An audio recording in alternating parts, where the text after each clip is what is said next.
বেশি অবহেলায় interim government আমরা দেখতে পাচ্ছি। কারণ আপনি জানেন আজকে এইচএসসি পরীক্ষা হওয়ার কথা ছিল, আজকে উত্তরার এরকম অবস্থাতে এরকম একটা ভয়ঙ্কর ঘটনা হওয়ার পরও তারা রাত 2টা পর আমাদের ছাত্রদের টুপের মুখে পরে তারা পরীক্ষা স্থগিত করতে বাধ্য হয়। তার আগে তারা করে না। এরপরে এটাই প্রমাণ তারা কতটা অবহেলা করছেন আমাদেরকে। একের পর এক ঘটনা আজকে উত্তরাতে এই যে বিমান বিধ্বস্তের ঘটনা, আজকে কোনো একটা মানে প্রশিক্ষণ বিমান চালানোর জন্য তার ফিটনেস চেক থেকে শুরু করে পাইলটের অনেক কিছু টেস্ট করতে হয়, সেটা হয়েছে কিনা সেটাও না হওয়ার কারণে এরকম একটা দুর্ঘটনা ঘটে। তাছাড়া আজকে একের পর এক ঘটনা, আজকে মাজার শরীফে হামলা, মন্দিরে হামলা, আজকে অর্থনীতির অবস্থা, সব কিছু মিলে আজকে এই ইন্টারিম গভর্নমেন্ট প্রমাণ করে তারা অযোগ্য, তারা যোগ্য না।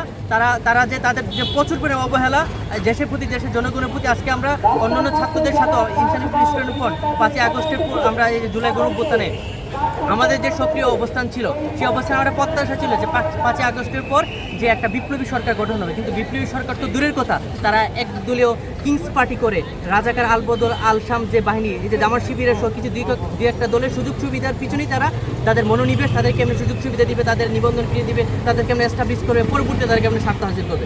জনগণ কি খাইলো না, জনগণের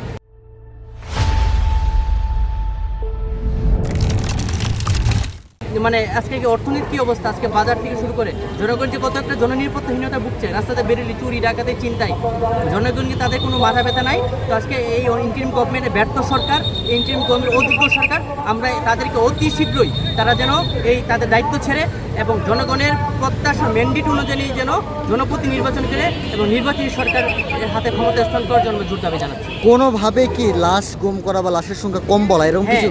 এটা তারা আমরা এই পর্যন্ত 20 থেকে 25 জনের নিহতের সংখ্যা দিচ্ছে, কিন্তু আসলে এটা সত্য না। আমরা গতকালকে এখানে যে উত্তরাতে মাইনি স্কুলের স্টুডেন্টদের সাথে কথা বলে আমরা তখনই জানতে পেরেছি 100+ লাশের সংখ্যা তারা নিজ চোখে দেখেছে। আর আমরা নিজেরা অনেক লাশকে গলে যেতে দেখেছি, মানে খুব ভয়ঙ্কর অবস্থা, মৃত লাশ আমরাও নিজ চোখে দেখেছি। তো এর মতো অবস্থায় তারা এইগুলো হাইড করার পিছনে কারণ কি, এটা আমরা জানতে চাচ্ছি। তারা পুরোটা হাইড করছে এবং রাতে আমরা খবর পেয়েছি যে তারা নাকি এই সময় লাশ গোপনে সরিয়ে ফেলার একটা ষড়যন্ত্র চলছে। আমাদের অনেক স্টুডেন্ট ভাই বোনরা ওইখানে অবস্থান করেছে, রাতে ওইখানে স্লোগান দিয়েছিল, অবস্থান করেছে যেন লাশ সরাতে না পারে। কিন্তু তারা কি করেছে সেটা তো তাদের আমরা বোধগম্য নয়, কিন্তু লাশের সংখ্যা অনেক বেশি, 100+ তো হবেই, কিন্তু সেটাও তারা গোপন করার জন্য একটা অপচেষ্টা চালাচ্ছে। আমরা তীব্র নিন্দা জানাচ্ছি এবং তারা যেন যথাযথ যে লাশের আহত নিহতের সংখ্যা যেন সঠিকটা তুলে ধরে আমরা বিশ্ব ইনসানিয়ত বিপ্লবী ইসলামের পক্ষ থেকে আমরা সেটা জোর দাবি জানাচ্ছি।